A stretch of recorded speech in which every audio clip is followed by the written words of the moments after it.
یا اللہ یا رحمان یا رحیم یا کریم۔ تو اللہ تبارک و تعالیٰ کی طرف سے جو کچھ بھی فیصلے ہوتے ہیں وہ طے شدہ ہیں کہ کب کن دنوں کے اندر کن وقتوں کے اندر یہ حالات آتے ہیں، لیکن ہم اہل اسلام کو مسلمان ہونے کی حیثیت سے اپنے ان حالات پر غور بھی کرنا ہے کہ بھئی آخر یہ حالات آ کیوں رہے ہیں، ان حالات سے ہم دوچار کیوں ہو رہے ہیں، ان حالات کا ہمیں سامنا کیوں کرنا پڑ رہا ہے۔ اور آپ غور کریں کہ صرف ایک قسم کے طبقے کو اس ملک کے اندر ٹارگٹ بنایا جا رہا ہے، اور اسی پر بس نہیں ہے، اس طبقے کو اس لیے ٹارگٹ بنایا جا رہا ہے، وہ یہ جانتے ہیں کہ یہ مسلمان طبقہ اس ملک کا سب سے وفادار طبقہ ہے، سب سے زیادہ صبر کرنے والا طبقہ ہے، اس کو جیسے چاہے استعمال کیا جائے، اس کو جیسے چاہے پھنسایا جائے، الجھایا جائے، اس کے اوپر دہشت گردی کی جائے، یہ کیا رہے گا؟ صبر کر کے خاموش رہے گا۔ یہ ملک سے کیا کرتا ہے؟ وفاداری کرتا ہے۔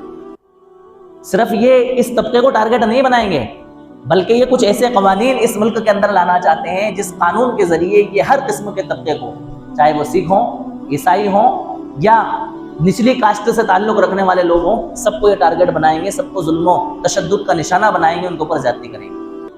اگر یہی حالات اور یہی چیزیں اس ملک کے اندر چلتی رہیں تو میں یہ کہہ رہا تھا کہ جب کبھی حالات آتے ہیں تو ہم اہل ایمان کو یہ سوچنا چاہیے کہ آخر یہ حالات ہمارے اوپر کیوں آ رہے ہیں۔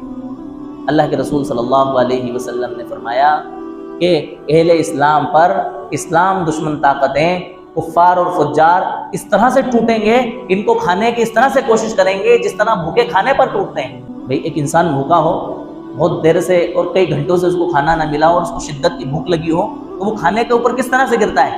جلدی کھانے کی کوشش کرتا ہے کہ جلدی سے میری کیا ہو جائے؟ بھوک مٹ جائے۔ اسی طرح اسلام دشمن طاقتیں اور مسلمانوں کے علاوہ جو لوگ ہیں وہ اہل اسلام کے اوپر ٹوٹیں گے۔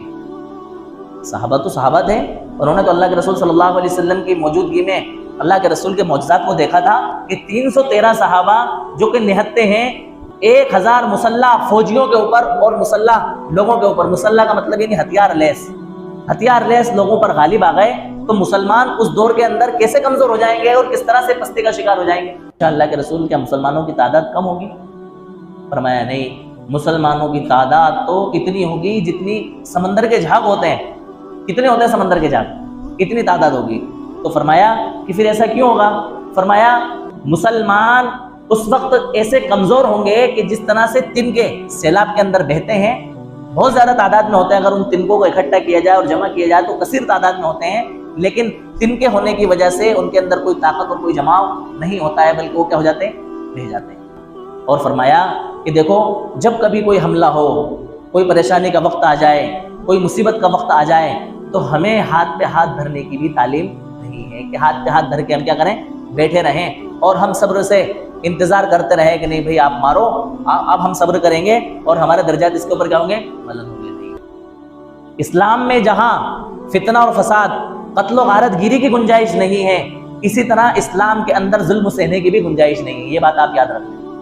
جس طرح سے کسی کے اوپر ظلم کرنے کی اسلام اجازت نہیں دیتا ہے، دہشت گردی کرنے کی اجازت نہیں دیتا ہے، اسی طرح سے اسلام ظلم سہنے کی بھی اجازت نہیں دیتا ہے، بلکہ اگر آپ کے اوپر کوئی ظلم کر رہا ہے تو اس ظلم کو اسی انداز میں، جس انداز میں وہ آپ کے اوپر ظلم کر رہا ہے، اس ظلم کو ختم کرنے کی آپ کے اندر طاقت ہونا چاہیے اور آپ کے اندر ہمت ہونا چاہیے، اور آپ یہ کوشش کریں کہ ظلم کو کیا کر دیں؟ ختم کر دیں۔